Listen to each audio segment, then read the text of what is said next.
Welcome back. Daily Dose, I-24 News, Tuesday, February 14th, 2017. Last I checked, I'm still Yael Levy. Next to me, luckily for me, in studio, joined by I-24 News International Affairs correspondent Owen Alterman. Good morning to you. Now, both of us are lucky. Why? Because today we're joined live via Skype from Washington, D.C. by a legend in our field, Pulitzer Prize-winning journalist, documentarian, and author of multiple best-selling books, Hedrick Smith. He's worked with the New York Times, PBS, covering everything from civil rights movement to the fall of the Soviet Union to the economic calamities of the past decade, or maybe those who are yet to come, that's me saying, in the United States and around the world. Today, we're going to get right into it with what's happening now. Mr. Smith, I want to thank you so much, first of all, for joining us this morning. I know you're smiling after that introduction.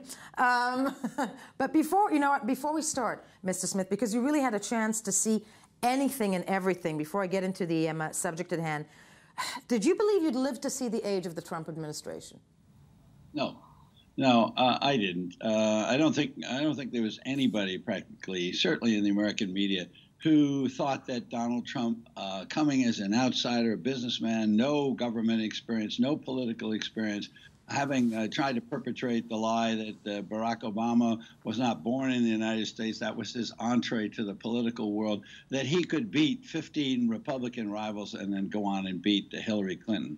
I mean, I've written about the economic divide in America and how that's the most fundamental division in America today, even more important than the political divisions. And that is what really propelled Trump's victory.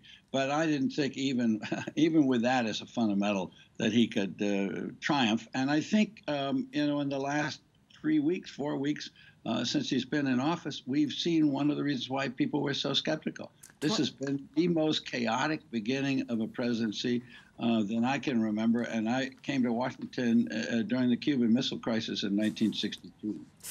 No, I think chaotic is a mild understatement. But it is that economic divide that you spoke about. I have read you about the economic divide in the United States that is quite fascinating for us to watch. And yesterday, the man who will take charge, so to speak, of the economy of the United States was sworn in. That was, that swearing in is one of the confirmations that happened yesterday in the United States. Let's take a look at the confirmation of basically former executive of Goldman Sachs, former Goldman Sachs executive Steve Mnuchin as Treasury Secretary, and then ask Mr. Smith some more questions. Let's have a listen to what happened yesterday.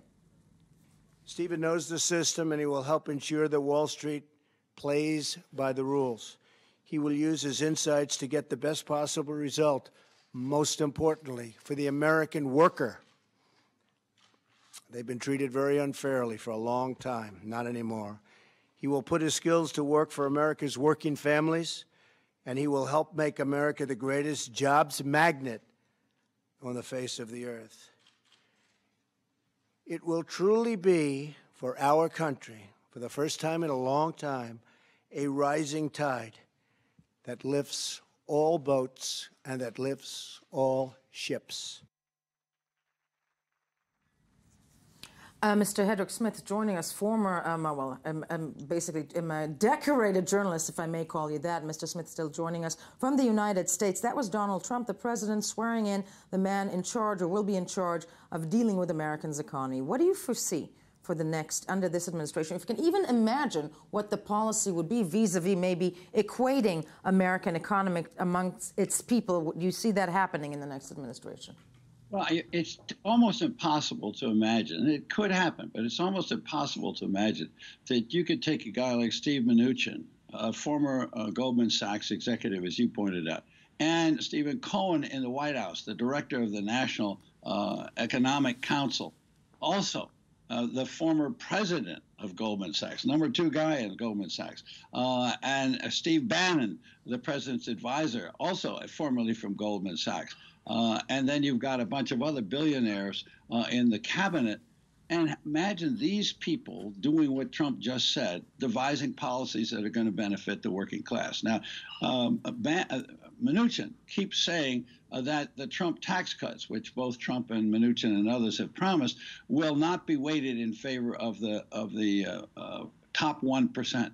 But any independent analysis that's done by the think tanks in Washington, and I'm not just talking about Democrats, I'm talking about people who are nonpartisan who've taken a look at this, just say that the tax cuts that Trump was talking about in the campaign, Mnuchin's talking about, are just heavily weighted for the 1%. It's hard to imagine that this is going to be a team of people that is going to restrain Wall Street. I mean, the president himself has already come out, President Trump has already come out and said he wants to ease the regulations that were imposed in the wake of the last financial collapse in 2008, the so-called Dodd-Frank legislation that was intended to regulate Wall Street. He said, it's a bad deal. It isn't working right. We got to take the holds off of the regulators.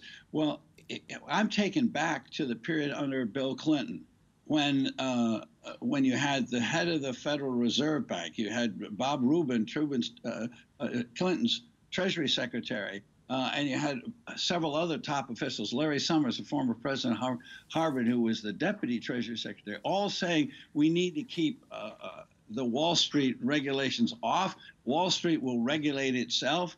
Big banks will not go over the cliff. They won't be reckless. And you had a couple of people, Sheila Bair at the FDIC and Brooksley Bjorn, who should have been regulating and wanted to regulate the derivatives, saying, this is crazy. You've got to regulate. So what we're doing is we're going back to the old